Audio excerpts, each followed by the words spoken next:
इस देश में एक आग का दरिया हुआ करता था। दरिया आग का हो या पानी का, दरिया तो आखिर दरिया होता है। बगावती, बदमिजाज, बेसलीका, बेरंग और कभी कभी बिगड़ेल भी।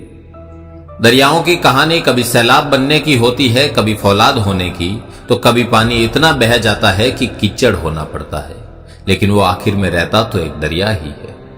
मुनीर नियाजी का एक शेर अगर इस दरिया की शान में कहा जाए तो तस्वीर से शायद धुंधलापन छंट सकता है कि तुमने तो आदत सी बना ली है मुनीर अपनी, जिस शहर में भी रहना बस उगताए हुए रहना। इस दरिया की तासीर बस यही थी, मिजाज का बगावती, पेशे से आंदोलनकारी और जुबान का राजपूत। इस दरिया का नाम ठाकुर लोकेंद्र सिंह कालवी था, जिसने जीवन भर सफलताओं और असफलताओं से कदबताल करते करते अपने किरदार को रंगमंच पर उस तरकीब से उकेरा कि अदाकारी के सारे कायदे तोड़ दिए।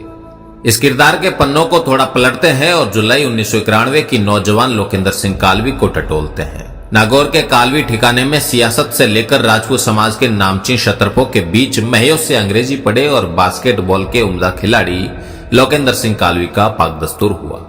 जो पगड़ी लोकेंद्र सिंह कालवी के माथे पर होने वाली थी वो कोई छोटी जिम्मेदारी नहीं थी।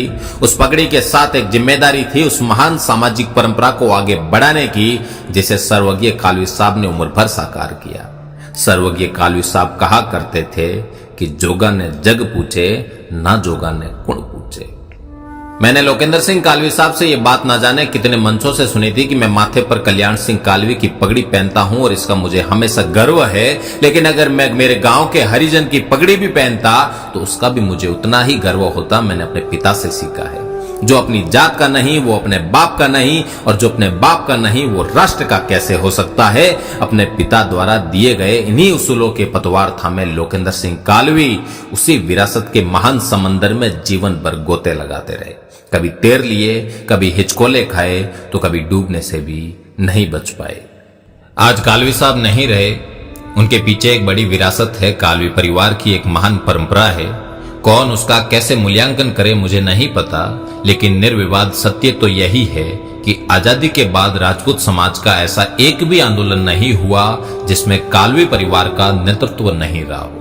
आंदोलन सफल और असफल होते हैं, व्यक्ति कामयाब और नाकामयाब होता है, लेकिन विचार हमेशा जिंदा रहते हैं। किसी ने ठीक कहा है कि सुकरात उस दिन जहर ना पीता तो मर जाता। जो जहर विचारों को जिंदा रखे वो पी लेना चाहिए।